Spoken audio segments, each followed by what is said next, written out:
months, weeks to prepare for your wedding. And on that day, some unfaithful events happen. Families travel from distances, long distances, to attend the wedding and grace the occasion. Everyone is excited. Then, because of one or two plates of food, the bride and the groom's mother were in an altercation over food materials in the presence of some guests at the reception. And a few days later, the groom said he was no more interested in the continuity of the marriage. The big question we ask ourselves, could this situation, could it have been prevented? Today's story reminds us of importance of careful management of relationships. That relationships can be destroyed, not by great things sometimes, but by minute things, which involve anger and emotional management.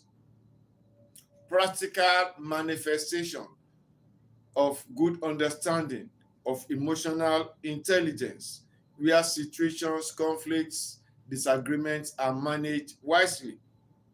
What really happened at the wedding reception of this particular wedding on this particular beautiful day? The food prepared by the groom's family just ran out. And a particular family friend, relation of the groom's family, came late because they had to travel long distance before they were able to locate the reception. And they needed food for them. So the groom's mother went to the bride's side and talked to the people serving their place. My guests had just come from a long distance place. I need about 2 plates of food.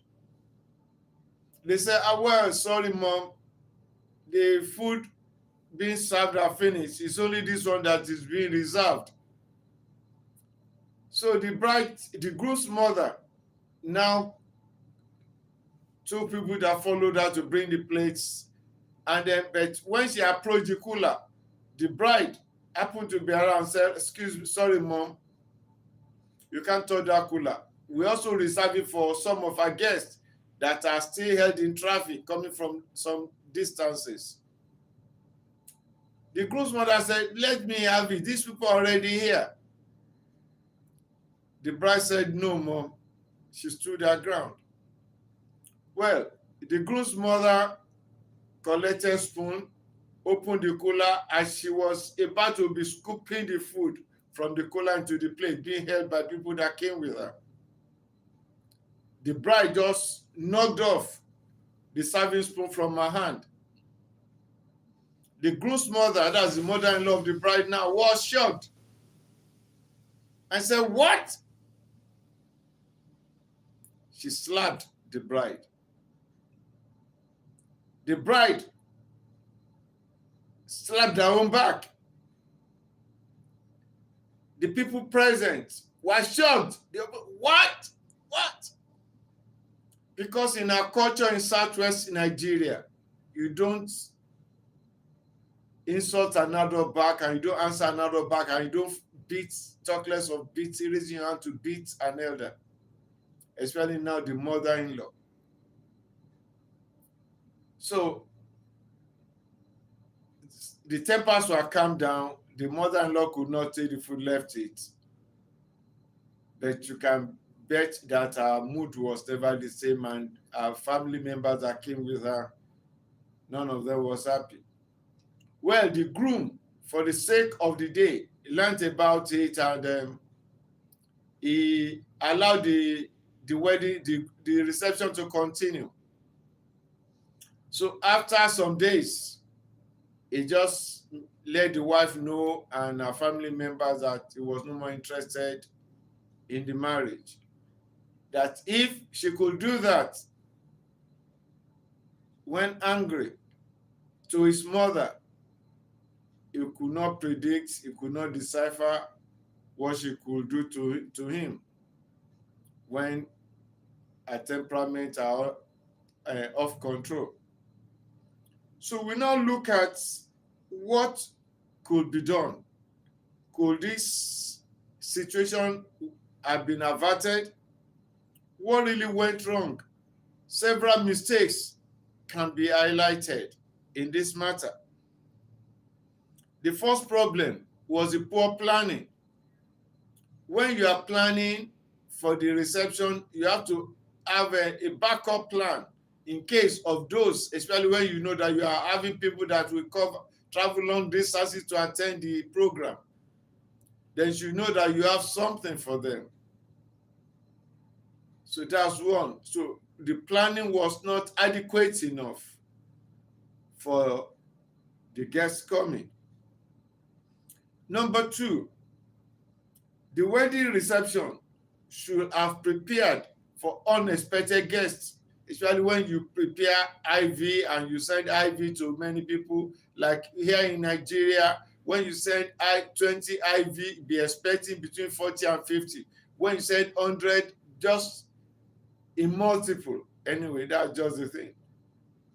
The guests come in multiple, because if you invite a family, the family will come with maybe one or two of their friends, and then maybe some of their adult children may also want to come. And you can't tell them you can't come in. So we have that. Then, the people around should have stepped in before the situation got out of hand, before emotions got out of control, isn't it? People were there when this was happening. They will have stood before. Immediately they saw that the bride even knocked off the spoon. They should have stepped in to make sure the thing did not escalate. Then we also note that the boundaries were crossed.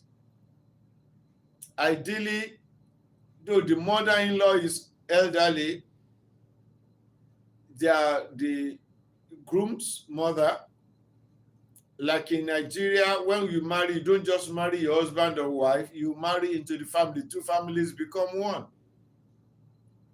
So they are no more separate, as we believe and claim. Then we also advise that when you are planning reception, the reception should be planned together, not separated, because the two families have become one. The bride marries to the groom family, the groom marries to the bride's family, so the two families are one, united. That's why they call them in-laws. Brother-in-law, cousin-in-law, all of them are related. You see my brother-in-law, you must say, that means you still call you my brother, still call you my father, and that's it, my father. So in that case, that respect should be there, that honor should be there, that courtesy should be there. So that's part of what we teach in pre-marriage counseling. We call it in-law relationship. This one has to be noted, and noted very well. So boundaries were crossed. And then under no circumstance should a child be having a shout match with his or her mother, in our culture anyway. And also observe that in many developed countries, even in US, you don't raise up your hand as a child to slap your father. One that is prominent now, whether it is part of the scripting or not. In WWE wrestling, there is a young man called Dominic Mysterio. On stage, in the ring, he was angry with his father and he raised up his hand to slap his father. And since that time, the audience are still yet to forgive him after many, many years, more than a year now. Whenever he carried the mic to address the audience, they've been booing him. Up till today, they are still booing Dominic Mysterio because he raised up his voice and he raised up his hand against his father. And what was his grounds? He said because he asked the father. Number one, the father was not always around. He was always on his business trip always, because he wrestling, they have more than 3 shows in a week. So he was always traveling, was never readily available for him at home. Number two, he requested him to buy a particular brand of car for him the father bought another one, not the one he requested for. Because of that, he just was angry with his father, refused to forgive his father, and he carried that one to the Iran people. That's just to show that even in every culture, a child is not expected to raise his or her hand to beat or to slap or shout or insult his or her father. So boundaries were crossed. Boundaries were crossed. Everybody deserves respect, mutual respect. But people around should have tried to correct that. So the bride should not have knocked the spoon away. At least you try to save the family. Try to maintain integrity in the family instead of make food. Food will go in the, like we say, wedding is just for a day, but marriage is until death do you part in an ideal situation, isn't it? So why not allow food and its problem to go? Even the guests that did not get food, you can just look for an eatery around and get food for them, instead of allowing food to now disturb the well-being, the cordial relationship of the family that is being built. So never should you allow physical violence to come into play, especially on this particular glorious day. So many family conflicts become serious just because emotions are not well managed. Anger is not well managed. And we also teach about conflict management, prevention and management. So marriage is not just about two people. It's also, like I said earlier, about two families coming together to become one family. So respect, patience, humility, and self-control are always essential in every relationship, especially in a marriage relationship. So one angry decision can leave scars that last for, like this one now. It is in the mind of those at the reception, and some people, this day of social media and camera phones, a lot of them might have recorded the scene and noted that this young lady slapped her mother-in-law on her wedding day at the reception, which is not a good story to tell, a good story to listen to. So if something similar happens in your family or around you, these are some of the advices you can give and steps you can take. Okay. The first thing, as much as possible, walk away from the scene. Like if the mother-in-law are just swallowed, okay, you say you can't give me, all right, well and good, walk away. Or the bride say, okay, mom, you just want to take it, okay, swallow it and walk away to lapsation. But pride, I want to show my authority in this matter. My stand, I won't concede. That's part of what it leads to. Ego trip. So always respect elders. That is very important. And elders and other family members could have intervened or called in to intervene to mediate this before it escalates. And it's always good to quickly apologize when wrong. If at that time the bride saw that what she had done, immediately she kneel down, like in a call, you kneel down and say, mommy, I'm very sorry, mommy, mommy, I don't know what came over me. It will have me decision. But to stand and say, yes, I slap you, no, I slap you and damn the consequences. No, that will not help the situation at all.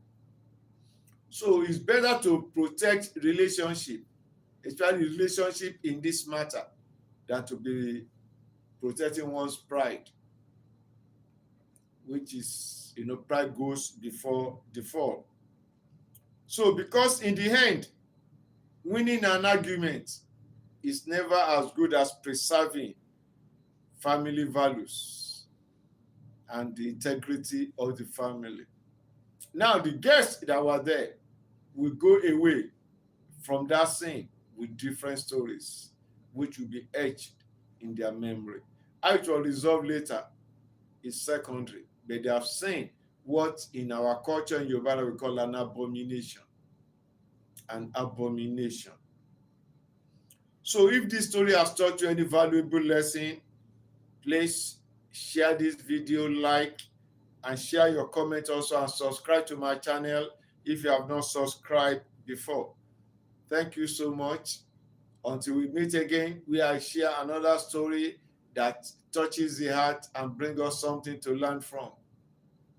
Goodbye and God bless you.